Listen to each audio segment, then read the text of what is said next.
কতটা লোভনীয় কালার হয়েছে বন্ধুরা, দেখুন। এই লোভনীয় স্বাদের গলদার তেল ঝাল কীভাবে বানিয়েছিলাম, চলুন বন্ধুরা ভিডিওটা না টেনে দেখতে থাকুন। হ্যালো বন্ধুরা, আজ আবারও একটা লং ভিডিও নিয়ে হাজির হয়ে গেলাম। আজকে বানাবো চিংড়ি মাছের ঝাল। তো চিংড়ি মাছের ঝাল একটু অন্যরকমভাবে বানাবো, তাই প্রথমেই ওভেনে বসিয়ে দিয়েছি কড়াই, আর কড়াইটা গরম হয়ে গেছে। তার মধ্যে দিয়ে দিয়েছি তেল। গরম কড়াইয়ের মধ্যে প্রথমেই দিয়ে দেবো দুটো থেতো করা এলাচ। প্রথমেই বলেছি একটু ভিন্ন স্বাদের। এখন দিয়ে দেবো চিংড়ি মাছ, অল্প একটু নুনের ছিটে দিয়ে দেবো।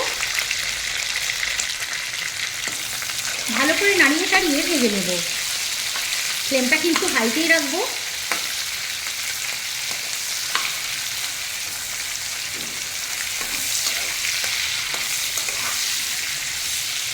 চিংড়ি মাছ ভাজতে বন্ধুরা খুব বেশি সময় লাগে না, আর খুব বেশি সময় ধরে চিংড়ি মাছ ভাজলে চিংড়ি মাছ রবার হয়ে যাবে।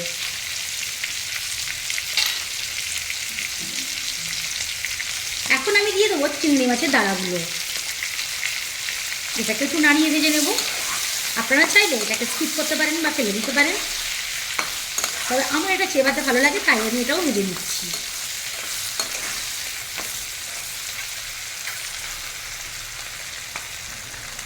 একটু কালার হওয়ার জন্য দিয়ে দেবো একটু হলুদের গুঁড়ো। নাড়িয়ে মিশিয়ে নেবো। দেখুন হলুদটা দেওয়ার পরে কালারটা পুরো অন্যরকম হয়ে গেল। এখন আর খুব বেশি ভাজবো না, এগুলোকে উঠিয়ে নেব। চিংড়ি মাছ ভাজার পর যে তেলটা আছে এর মধ্যে দিয়ে দেবো পাতলা করে কাটা পেঁয়াজ। পেঁয়াজ একটু ভালো মতো করে ভেজে নেব।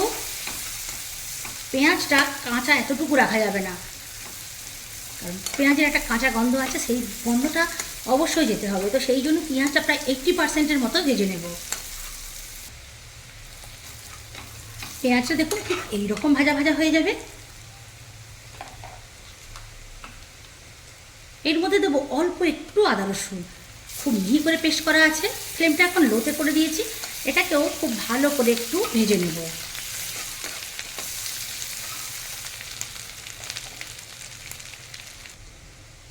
এখন একটা পাতলা টমাটোকে পাতলা করে করে কেটে দিয়েছি। সরি বন্ধুরা, বলতে বলতে একটু উল্টোপাল্টা হয়ে গেছে। আমরা তো মানুষ, একটু ভুল হতেই পারে। যাই হোক, টমেটোটাকে এখন ভালো করে ভেজে নেবো। ফ্লেমটা একটু লোতেই থাকবে। টমেটো যতক্ষণ না গলে ততক্ষণ পর্যন্ত ভাজবো। ফ্লেমটা এখন হাই করে দিয়েছি। টমেটো দেখুন গলতে শুরু করে দিয়েছে।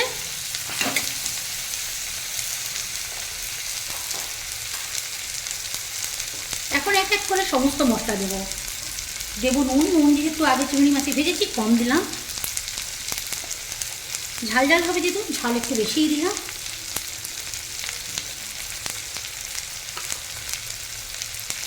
ব্যাস, আর কিছু মশলা যাবে না। এই মশলাটাই এখন ভালো করে কষিয়ে নেব।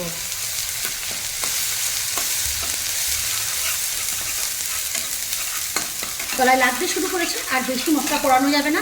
এখন দিয়ে দেবো জল। জলটা যে যেমন গ্রেভি খাবেন সেই অনুযায়ী দেবেন। তো আমার গলদা চিংড়ির পরিমাণটা 5টা, আমি আর বেশি দেবো না। মশলার মধ্যে খুব ভালো মতো বলক চলে এসেছে। এই যে এখন দিয়ে দেবো চিংড়ি মাছগুলো। চিংড়ি মাছগুলো দিয়ে একটু গ্রেভির মধ্যে ডুবিয়ে ডুবিয়ে দেবো। ফ্লেমটা মিডিয়াম টু লোতে করে 10 মিনিট রান্না করে নেব। তো বন্ধুরা ফিরে আসলাম 10 মিনিট পর। এই দেখুন কত সুন্দর ফুটছে। ফ্লেমটা লোতে ছিল, এখন আমি হাইতে করে দিয়েছি। এখন গ্রেভিটা আর একটু কমাবো। এখন শুধু নুনের ব্যালেন্সটা চেক করে নেব। আজকে আমি এর মধ্যে কোনো চিনি ইউজ করব না, কারণ এটা ঝাল ঝাল হবে। তো শুধুমাত্র নুন ঝালেরই ফ্লেভার থাকবে।